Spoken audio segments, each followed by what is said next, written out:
news, everyone. It's Jake Ciely. And there's a surprise in your cereal box. Oh, wait, you're serious? Let me laugh even harder. You know what?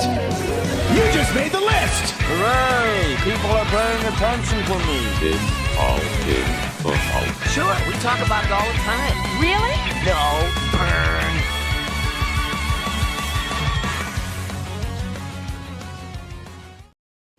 What is up, you ducks? It is FTN Fantasy Sports, all in football with Jake Ciely. But if you're the tens of thousands listening to the podcast and not the hundreds that go to YouTube at this time of the year because it's not football season, I want you to stop the podcast right now. Just stop it. Just don't even listen. You're done. No, go over to YouTube because you're going to see on the other box, you're going to be like, that's not Chris Meany. There's another Canadian there that's not Chris Meany, and it is the Ryan George of Pitch Medians of the Ryan George channel. Somebody that we want to go back 5 years when I had you on the podcast because I found him because I was making a trip to New York, and I was like, oh, what is this YouTube algorithm suggesting to me on these pitch meetings almost 6 years ago, and spent...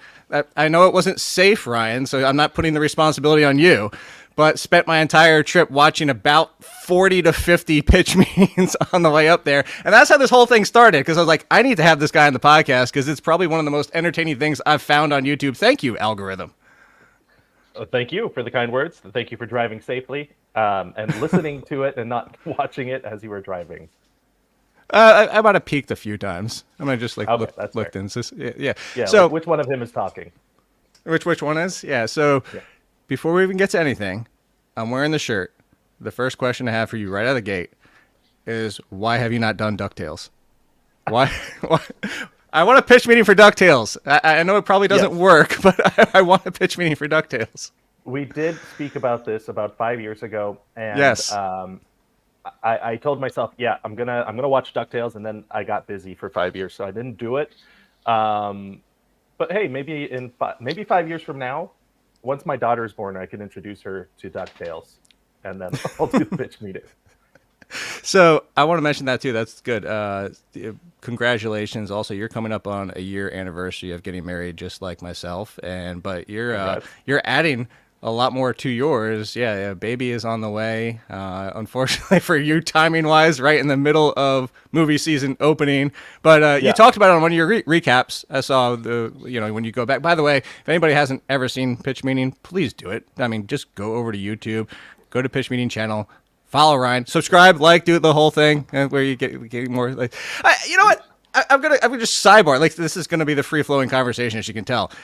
Do you remember, because I looked and I didn't see you celebrate your millionth subscriber, but I saw where you celebrated on Instagram your 10,000th and your 100,000th. What happened at a million? Did Mr. YouTube just show up and be like, here, you own part of the company now? I made a sketch about it, and it was about how I had been working so hard to get 1 million subscribers, and now that I have it, it kind of feels not as good as you thought it would feel, as milestones usually do, but no, I was very happy to reach 1 million. But it was kind of like, okay, now what? I've been working hard for months, years to get 1 million subscribers, and that was kind of the drive. So that's a little scary when you actually reach it. You reach it. So do you remember when you hit 10,000? I actually went back and looked. Do you remember when it was? I have no idea. August 7th, 2018. Oh, wow. So, okay. Yeah. Wow, 6 years ago. Yeah. Yeah. So just as kind of almost the time around when you started this, hey, correct me if I'm wrong. The first one was the Avengers. That was the first pitch meeting? It was Justice League. Close. The other Justice League. They were right there by each other. I don't know if it was right around by my birthday, by the way. But yeah, those were those two. And then was it Friends or Seinfeld was one of the other first ones? That wasn't the first ones. And there was Thor, Ragnarok had come out, so I did that one. There was The Last Jedi came out around that time. There was a couple of big movies around that time that, I was fortunate enough that's what pitch meetings started with. I was just about to say, you got some softballs to start right out of the gate there, especially with a lot of complaints about them. So two things.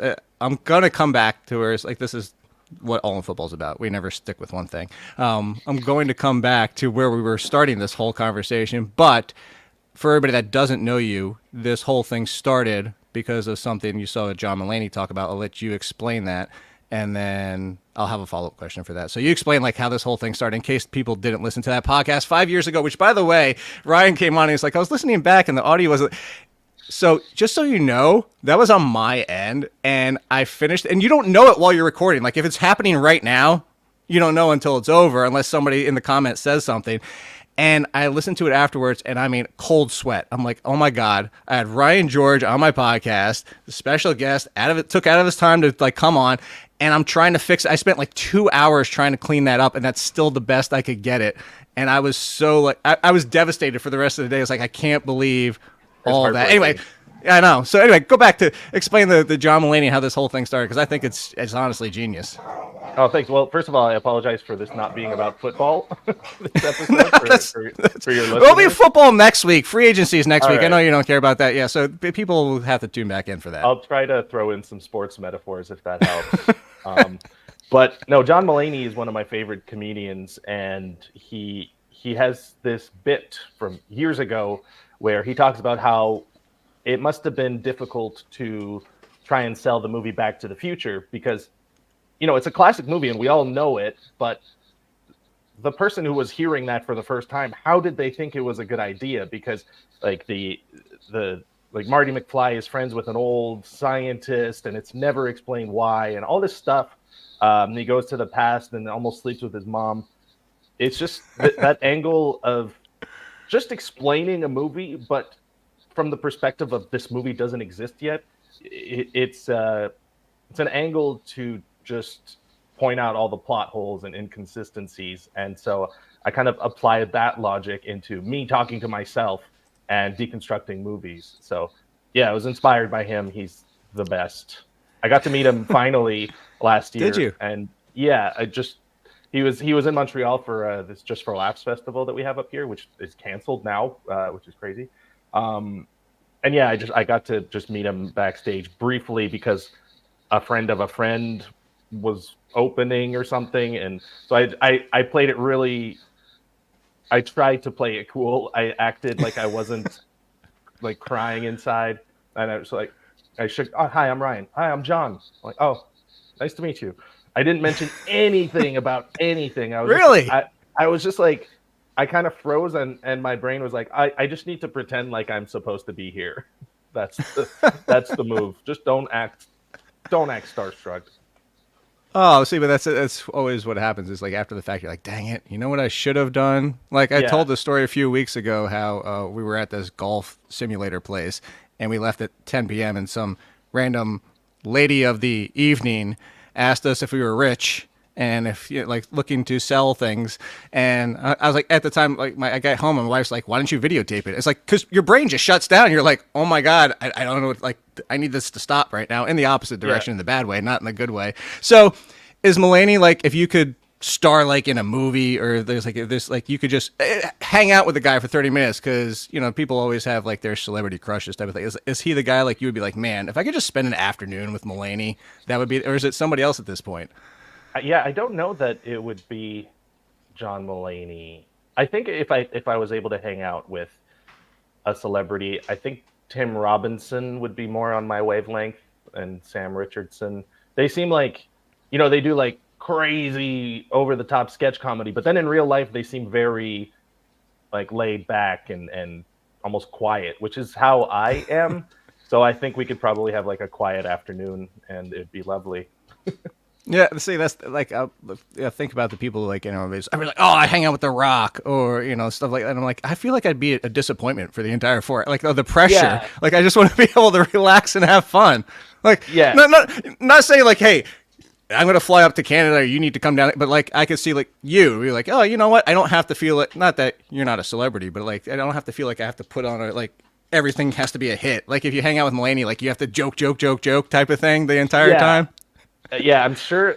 You know those things where you can win a dinner with a celebrity? I'm so curious to see how those go. Like how, because after I'd say probably 5-10 minutes, naturally the starstruck kind of fades away, and then you're just talking with a person, right? So, yeah, I'm so curious I hope they videotape some of those. I would love to see how that goes. how that goes. So to come back, like now we're going to start backtracking. So your first pitch meeting, did you have to pitch that to Screen Rant? Like how was there like the real life Ryan George being pitch guy going to like, hey, I have this idea. Can I go do it? It wasn't. Yeah, no, it wasn't that complicated. It was really just I was already working for them, and I had made a 30-second pitch meeting on my own channel, and literally, I think on Slack, the channel manager was like, "Hey, you do comedy. Do you have any like concepts? We want to maybe try out some new stuff." And it was kind of like, "Oh, I can expand on this 30-second pitch meeting. I got more stuff to say about Justice League," and that's all it was. There was it wasn't even in person. It was just from my house on a messaging Who does things service. in person anymore? Like No. Yeah. So that's and then because the first couple of episodes did well, then I was kind of off to the races. So looking back, and we're gonna have some fun questions in here. I'm not gonna keep you forever, but I kind of noticed I was doing some like research things, and I was like, you know what would be fun is like how well does Ryan George know Ryan George? Like I was kind of going back. Yeah, so you see your face right there.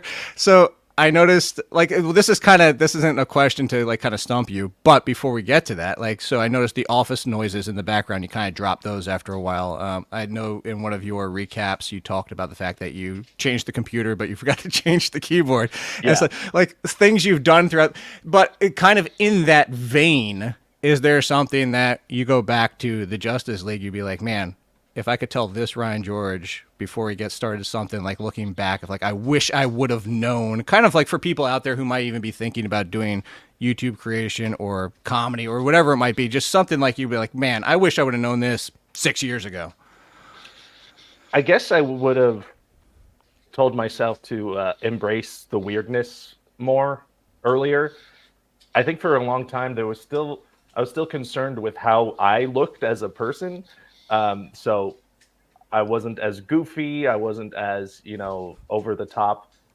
And I think when I leaned into that craziness, things really, the show really found its own. So I would just turn it up to 11 way earlier and go all in, because that's when you stop caring about what you look like. That's when, things get good. Caring about what you look like is poison to comedy. That's, I mean, I'll take the advice from you. I'm not the most comedic. I mean, I think I have some, but I mean, not to your level. Like on TikTok or Instagram, you see these influencers that are doing comedy sketches, but clearly they're just trying to show their abs. That's never funny. That never works. It's like, you can't have a thirst trap and a comedy sketch. Like, that's not how this works. I don't have any abs, so that I don't even have to worry about that one. Yeah, same. You know what? Here, as to sidebar real quick on that, the Movie Mind Studio. If you want to, I don't think a lot of people know about this. The only reason I even found it was because of on Instagram and seeing the post there. So, kind of like side project, which is also quite amusing if you've ever seen it. By the way, for people out there. Yeah, Moving Mind Studio is actually how. That's where I did the bulk of my work when I was starting on YouTube. I did like a year or two by myself, just when YouTube started, because nobody knew what it was. So I was just uploading the sketches I was making by myself. But Moving Mind Studio is a comedy trio between my friends and I, Sam Brisson and Brandon Calder. And we started in like 2009. We've made a bunch of sketches together. We made a couple of web series. We had a kind of streaming web series that was produced by Kevin Hart in 2017. And it's just something like it's always there when we have time to do it. But it's very complicated to schedule things with three men in their 30s. It's really hard to, how you try to see friends when you're in your 30s and it's like, it's like, okay, I think in 3 months I'll be able to see you. So it's like that, but with a YouTube channel. And then also we're friends, so sometimes we do just want to hang out. So videos come few and far between. Right now we're releasing a season 2 of a web series we made like 8 years ago called Explaining to an Alien. And the goal, I think, is to, make stuff when we can. And about once a year, we make like a bigger sketch for this YouTube festival here in Canada called Buffer Festival. So that's been a thing. but there's no like weekly uploads or anything. It's just like friends that get together and make sketches when we can.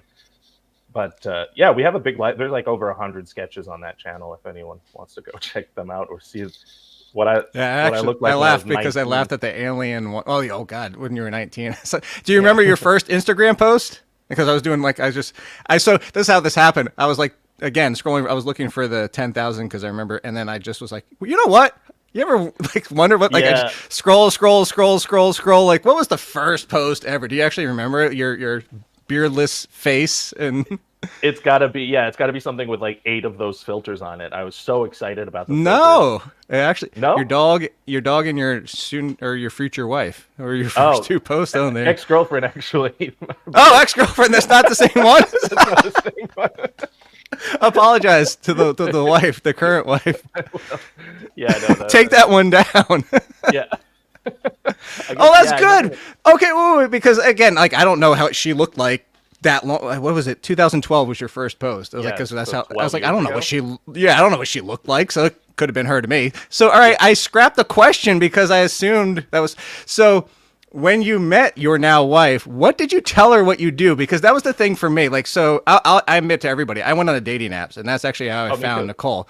Oh, okay, so when they ask, especially in the dating app, I'm like. I'm in sports, and they're like, well, what do you do? And I'm like, I'm a writer. Like, I keep trying to push it off as long as possible, and then, like, I don't really answer it.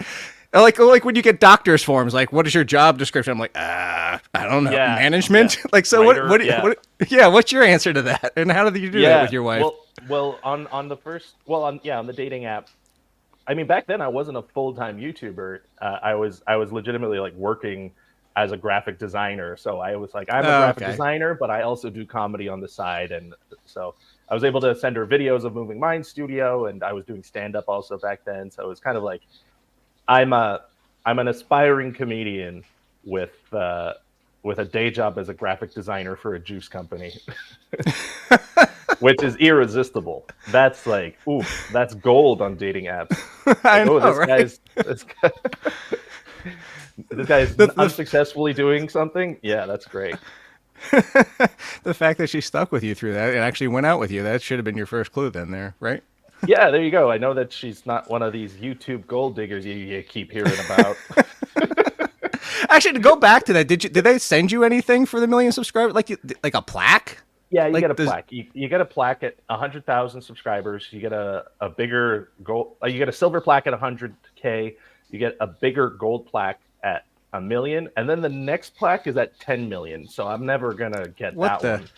And it's like a diamond or platinum or something. Yeah. That's YouTube Olympics. Like, they should have one at 5 million. I think that'd be a bit more reasonable. like something. So there you go. That's a good point. Is like where do you see yourself in 5 years? Like I even told you I was going to ask this question because that's one of the things. Like, because I'm genuinely curious, and I'm not trying to sound smarmy. For the people that listen to my podcast, they already know I come off that way anyway. But like the point being is people are like, oh, you're doing now. Like, what's your next step? And I'm like, I kind of hit my goal. Like, this is what I want. Like, if I'm doing this still in 10 years, yes, success. Like, it would be cool to be on a TV show or do like my personal like goal is like sometime voice like a cartoon character, DuckTales. I love cartoon. I mean, you can see the crap behind me. I mean, I even have your poster over here. So, like, that's me. Stuff all over the place. Is that kind of weird seeing you like back here behind me while you're talking? I just noticed it before you pointed it out, so it's not the weird timing. Yet. I'll process it. So for you, like, I kind of sat there, and again, I'm not trying to like answer the question for you, but like, what's your next step? I'm like, I mean, if he's just doing more of this in 5 years, that's amazing. Like that it hasn't died. Like, is that kind of in your mind? Yeah, in a way. Like I've had phases of after a couple of years of doing pitch meetings where I've been kind of like, I guess I should probably, wind it down and focus on something more serious. But now I'm like, no, this is serious. This is like. Obviously, it would be cool to, do a movie or do a TV show, but there's not really anything that a TV show can offer me that I can't also just do myself. Like, there's so much red tape with larger productions and whatnot. And on my YouTube channel, I have full creative control. I have a direct connection with the audience. It's fantastic, So it took me a couple of years to realize that YouTube doesn't have to be a launching pad. It can just be the destination. Then again, who knows how the algorithm is going to change. I'm lucky that I've had some longevity on YouTube. It's not a common thing to still be going after like 7 years with the same show, you know? So right now I'm kind of like, I'm going to keep going as long as I can. And if other opportunities show up along the way in the next 5 years, let's say guest star on a TV show or do a writer's room, I'll do them, but I will always come back to this as long as it's working. Because I could also switch it up too. You know, I can do other stuff if I get tired of talking to myself. I still have a YouTube channel to talk directly to an audience. So, and talk directly to yourself. Which, by the way, who's your favorite Ryan George clone? Of all your clones, who's the favorite? It's got to be the weird pervy guy. He's a lot of fun. He suggests inappropriate things in meetings. Yeah. So to go back to before that, all right. So do you have like like if you could be like what would be your one dream thing to do? Like you said, you know, kind of TV show, movie, like so there's somebody who actually, again, you're not heavy into sports, but Matthew Berry is like the godfather of fantasy sports, and he was an extra that got one line in the Avengers movie. It was actually when the case got dropped when Loki stole it and left. He's one of the police people there. Oh, cool. So and like just like, is that something like, if you'd be like, man, if I could just tick that off, that'd be like the coolest thing ever? Yeah, I'd love to do something like that. Like Matt Pat showed up in the Five Nights at Freddy's movies, you know? Yeah. Just a little like nod to the audience. But I would love to, this is something that I haven't done on YouTube, kind of like explore a character over a longer period of time, more than a sketch, you know? I mean, arguably the screenwriter guy and the executive guy have been around for a long time, but no one has like a story really, you know? So that'd be something cool. Like, I don't know, 2-3 episodes of a TV show, a couple of scenes in a movie. That would be really cool. We'll see. Okay. Maybe. So a couple like kind of about Ryan George, the YouTube guy type things here. So I have a question about the wow. So it's two parts. Sure. One is, I originally was like, man, you know what? I'm going to check and see how many times did you say that? And I was like, ever. And I'm like, wow. Like the transcript poll was starting, like, you know, I'll do the past year. So I ended up having a follow-up question. His first is, so you didn't even have 52 brand new ones in the last year. So that kind of will help you with your math in your head. I was actually surprised how low the number was. There's another big hint. How many times do you think you said wow, or like the word wow, all wows in the last year of pitch meetings? So you really are a stats guy, aren't you? That's crazy. Yes. I have absolutely no idea. I'll say 100. You're 97. Oh, 90. Wow. Like wow. Yeah, wow. Even 100 now. The last 4 actually came with Madam Web that I didn't watch the entire thing. But okay. By pulling those, I was doing a transcript pull. By pulling those, you dropped it for a little while. Did you know you even like left them out for like 2 or 3 episodes in a row? Honestly, I have so many catchphrases and I turn these out so much that I forget about certain ones. Like someone recently was like, "Hey, you stopped saying 'get all the way off my back.'" I was like, "Oh, yep. Yeah, true." And yeah, I haven't said whoopsie in a long time.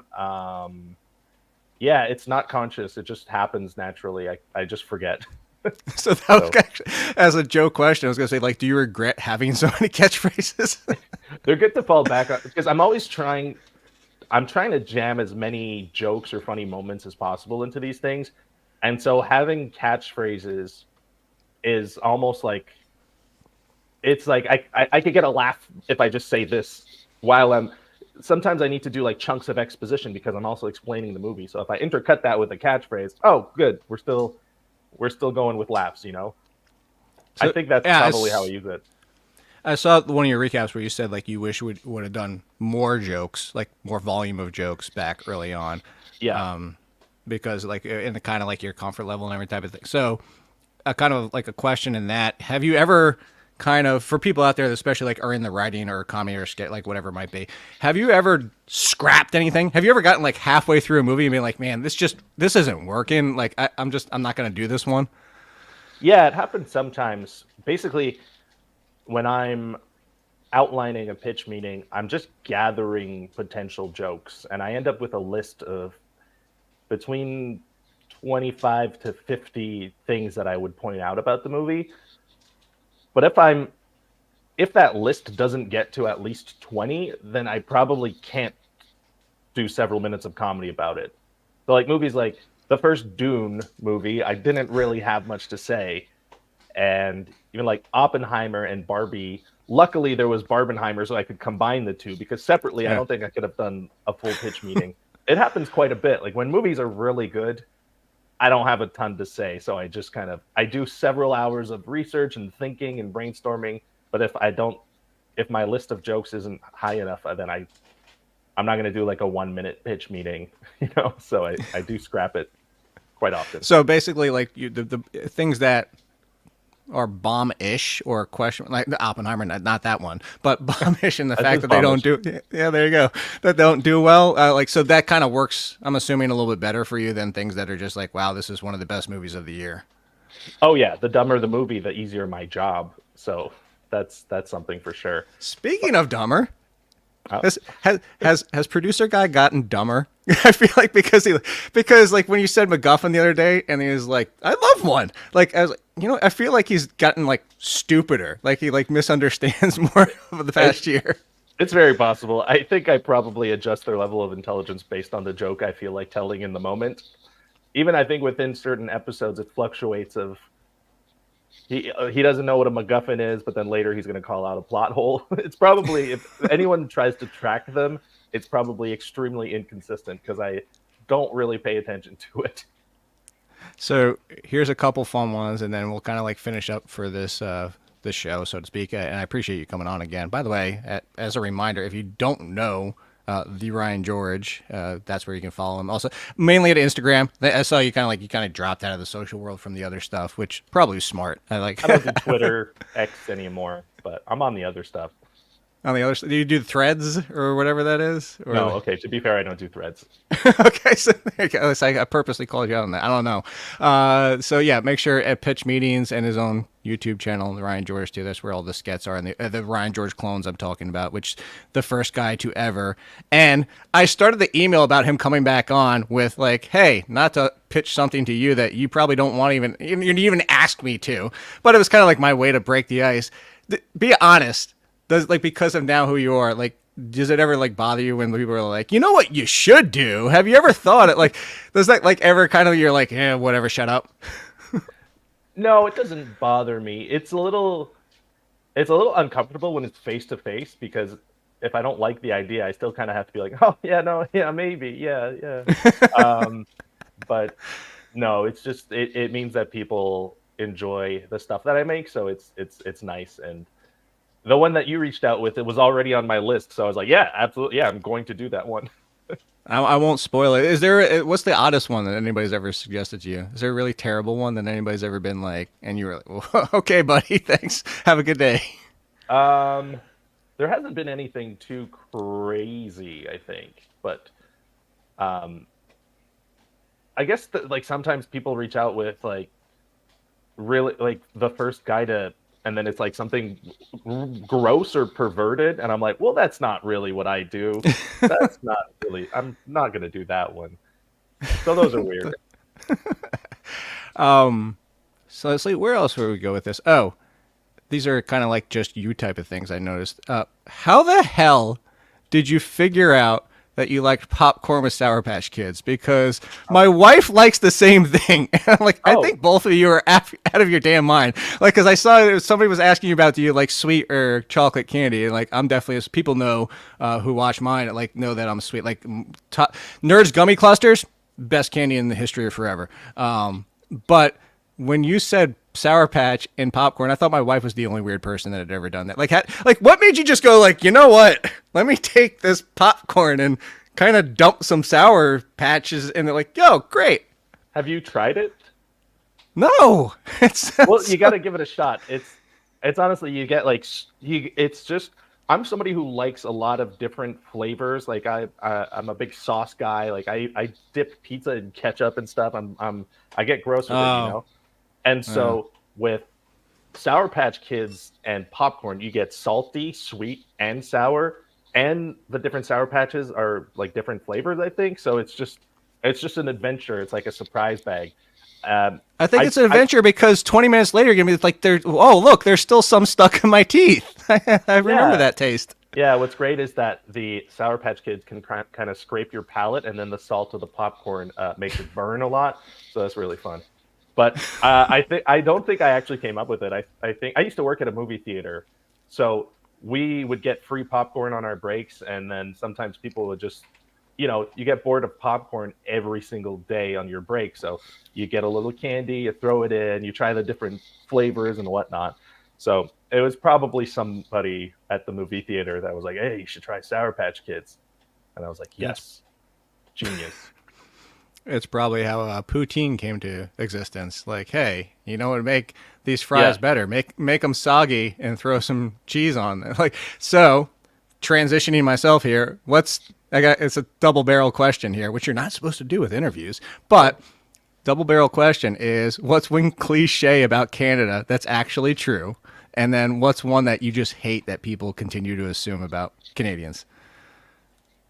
The cliche, well, is Tim Hortons a cliche? We do have a lot of Tim Hortons, and I do eat a lot of Tim Hortons. That was directly next to the building that I had to go in for work the one time I was in Toronto. I was like the door, Tim Hortons. They're next to most buildings. They're very accessible. Sometimes if we're in a hurry, we'll just look at a map and be like, what's the closest Tim Hortons? And it's usually within 15, 20 minutes we could be at a Tim Hortons. So it's very accessible, and it's called like the workers breakfast wrap, and there's like a hash brown potato inside the wrap. It's real good. Chipotle sauce, so good. So that's one that's true. Also, I guess hockey. There's a lot of hockey up here. Mm-hmm. And something that's not true, I don't really think the stereotype of Canadians being very nice is true, because there's a lot of jerks all over the place here. There's a lot of mean people, a lot of miserable jerks. So not everybody's nice. Some people are, but maybe it's because I live in a city. Maybe if you leave the city, people are nicer, but yeah, I don't know. That's like the only people I know. Well, I was gonna say Chris Meany lives like way out in the middle of nothing land out there. Whatever. I can't think Alberta? of it. It's the one. You're just gonna start rattling off. Most of Canada is just flat. I know. My wife just said Nova Scotia. Oh, hold on. Fox just told me in the private chat. Yeah, it is Nova Scotia. There you go. Oh, there you go. Because he's in that other time zone. Is Nova Scotia's in the extra time zone, right? I think so. Yeah. He's like know. past like they're an hour before, which is like the weirdest thing. Is like nobody that's not a real area. That's just why really making inconvenient. stuff up. Just exactly. You're the only people in the history. All right. So if you didn't end up doing all this, was graphic designing, was that the non-famous Ryan George? Was that going to be your career? You're just going to be a graphic designer for the rest of forever? No.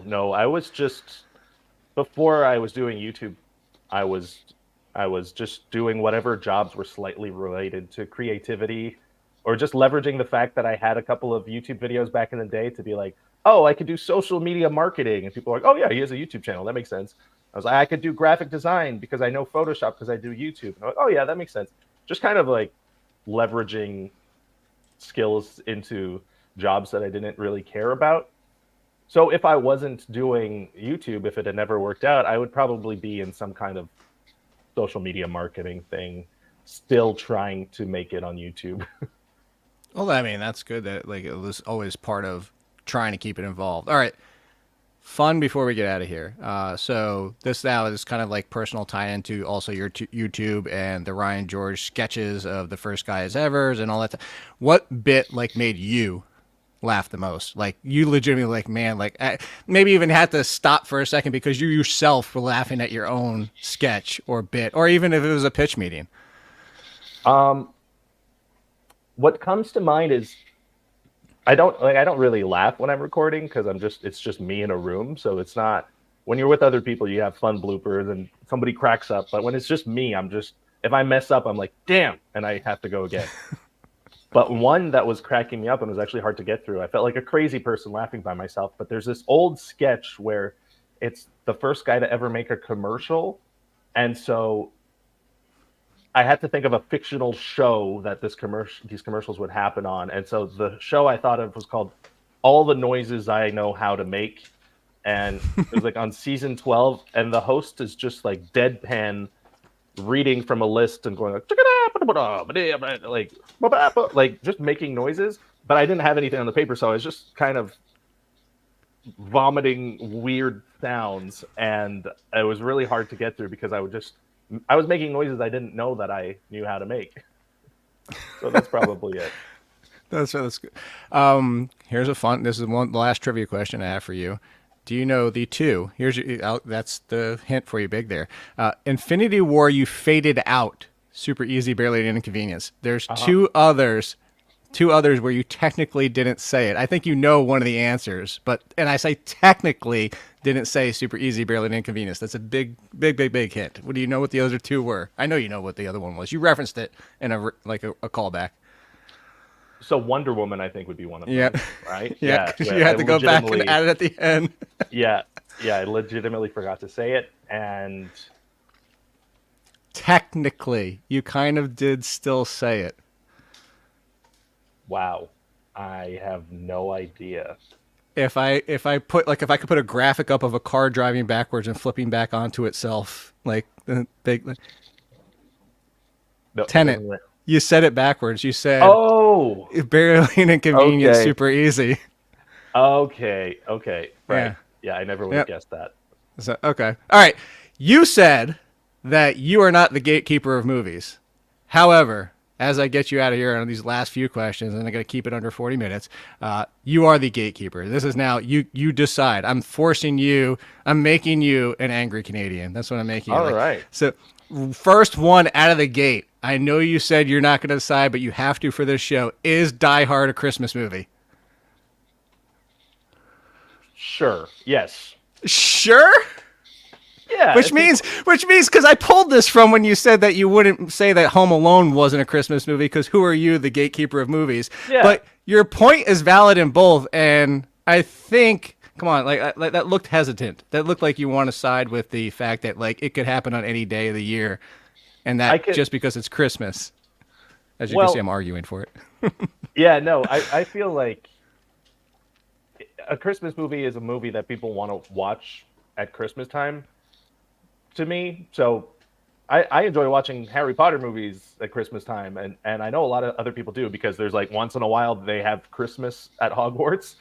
And if you look at Die Hard, I'm sure people have spoken about this to death, but similar to Home Alone, sure, it could happen at any other time of year, but the Christmas season is the reason why he goes to his wife. It's the reason why there's a party happening at Nakatomi Plaza. It could have been like St. Patrick's Day party at Nakatomi Plaza. Like, yeah. I'm sure he would have flown in for St. Patrick's Day to see his family. So my counter argument is that P2 isn't a Christmas movie because you've probably never seen this movie. It's a horror movie about a girl who gets trapped in level P2 of a parking garage on Christmas Eve. Yeah, I've heard of that. And that's not a Christmas movie? No, just because it happened on Christmas Eve. Like, who's going to consider that a Christmas movie? It's a horror movie. So anyway, you made your statement that there's a lot more people that side with you, including the writer, because you know why? He wants to make money and sell more during Christmas time. Smart. Absolutely. I would claim it too. This is a Christmas show. If I get 100,000 more followers, Christmas show. I don't even care. Two more. Was the top still spinning at the end of Inception? Yes or no? No. Yes.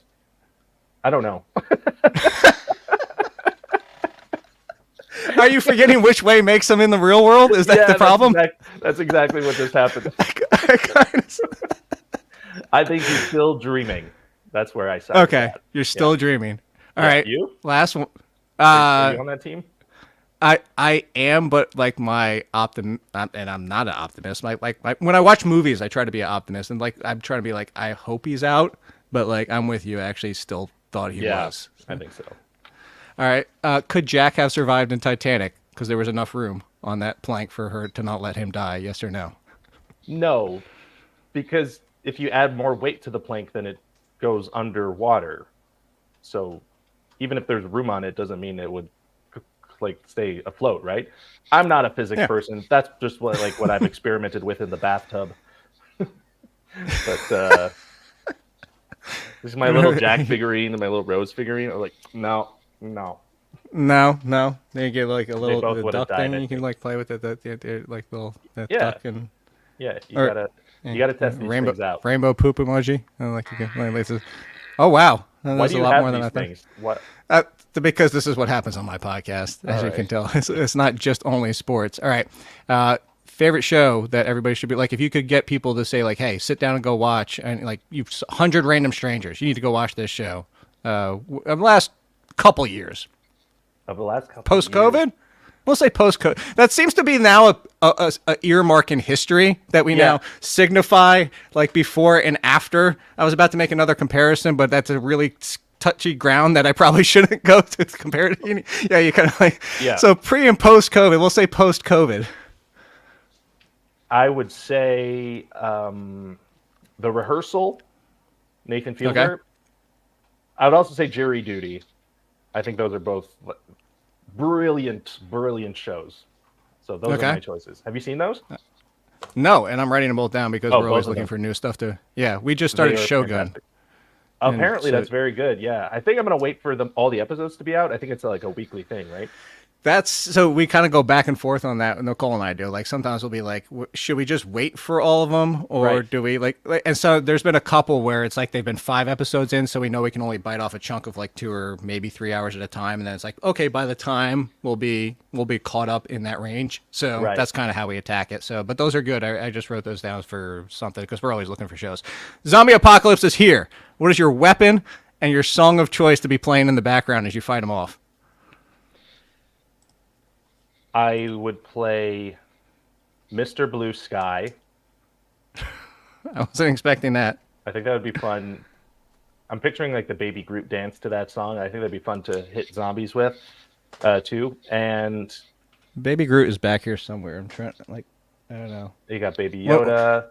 And it became an addiction type of thing, like, Yeah. and just kind of. I finally stopped a few months ago. It was like Well, the when first you have episode, have a problem. when you have Funkos underneath Funkos support, like, and you can't even Yeah. see those, you have a problem. Yeah, you got a Funko shelf. That's crazy. Weapon of choice. I don't know. I guess it'd have to be gun, so that I Gun? can have some distance, or crossbow. That might be fun. See, but Maybe then you run out of crossbow. arrows, and you gotta like go pull them out and like. Yeah. But same goes for bullets. But you can't pull out There's a bullets. bullet and reuse it. So I would go crossbow. Touche, sir. Touche. All right, last 3. Would you rather? These are the questions. Just fun. Ryan George. Oh, by the way, I don't. If you say I'm not telling people, period. Like, do we have a name? Is it just going to be Pitch Meeting Baby, or have you not decided it's yet? Pitch Meeting Baby. Yeah, that's Okay. that's what we're going with. Yeah, Okay. no, Okay. we're not sharing personal information as of yet. As If she of wants yet, to start her okay. YouTube channel when she's older, that's fine. Would you rather? Ducks wise, would you rather fight a horse-sized duck or 100 duck-sized horses? A duck-sized horse, I guess, right? Because I could just step on that. No, tiny horse. horse-sized duck, a horse-sized duck, Oh, a horse-sized duck. or 100 duck-sized horses. 100 duck-sized horses, I think, would be, yeah, because I could just I could, if I had a broom, I think I could do a good job against them. 100 bat of them? away. Yeah, Does it need to be 1,000 to make you think longer? Is that the problem? Is it like it feels like a easy 100 number is to? manageable. Yeah, 100 does feel manageable. Yeah. Yeah, if it was 1,000, I'd probably go with the big duck. Okay. If you could eat anything and it would be perfect nutrition, anything you want, and it's always perfect nutrition, or you get 1 hour of sleep every single night and it's perfect sleep every single night, which would you choose if you can only choose wow. one? I would go with the sleep one. That sounds great. Really? Oh, yeah. Really? Yeah. Oh, my God. The productivity. Oh, sounds so good. See, that's the funny. That's I think it's because we're what we kind of do. Yeah. Again, a little bit different. I said that to Nicole, and she's like, "No way! Like you could eat like donuts and steak, and like it's always it doesn't matter, and it's always Yeah. perfect nutrition." But if your schedule is really busy and you're struggling to get stuff done, that 1 hour of sleep sounds fantastic. And it's perfect sleep. I know that's like Yeah. but and then I was like, I could work out when everybody's else asleep in the world. Yeah. But then I would have to work Mark out. Wahlberg. It'd be great. Psychopath when it comes to that. A little psychopath. Last one, and it's movie related. So another fun one before we get out of here. If you had the choice, would you rather have a Scooby-Doo van that time travels or a Lord of the Rings ring that absorbs all the knowledge of a book by just touching it? Oh, the ring. That sounds great too. Right? Oh yeah. Be an expert in so many things. Combine that with the sleep one, and I'm unstoppable. I'm basically Bradley Cooper in Limitless. And a movie callback. Oh, there you go, and everything like that. Once again, anything you want to say before we get out of here? Like, I just fired up all the questions. Anything you want to throw out? I mean, obviously, at pitch meetings, the Ryan George, well, mostly on Instagram. And what is the other? Are you on TikTok? Are you doing the tickety talkies? I am on TikTok, yeah. But I just like repost my YouTube sketches. So but you could go follow me on there. That's the platform where I have the most followers for some reason. It's very I don't understand strange. it either. It's just like a background thing, but it's who knows. So yeah, I'm the Ryan George on TikTok, on Instagram, YouTube. That I don't know. That's about it. I'm on all the things constantly, except Twitter and Threads. And soon to be father. Congratulations again on Thank you. Again your anniversary is coming up, and a lot of big things in your life. Our wedding anniversary is May 13th, and the baby is due May 15th. So she might steal our anniversary from us. Our first anniversary might not exist. Don't steal my thunder. Friends reference for everybody out there. For everybody that. What did you? Anything special for your? Where'd you go for your honeymoon? By the way, just out of curiosity. Oh yeah, we went to French Polynesia. It was nuts. We did Bora great? Bora. Yeah, one of those overwater bungalows that you see on Instagram all the time. Yeah. Wild. Yeah, Definitely worth putting on the list. Once in a lifetime for sure. Okay. Yeah, beautiful. All right. Well, also once in a lifetime, but actually not, because it's the second time, and hopefully not the last. It was Ryan George, who took way too much time out of his day, as I appreciate, coming on the show. We will actually be talking football next week. I know, shocking. All in football. We'll be talking fantasy football. We'll be back next week. But this is what the offseason's about. We're going to have some fun with a terrific guest. So thanks again to Ryan. And we'll be back next week with the other Canadian, Chris Meany. Bye. Thanks for having me. Bye.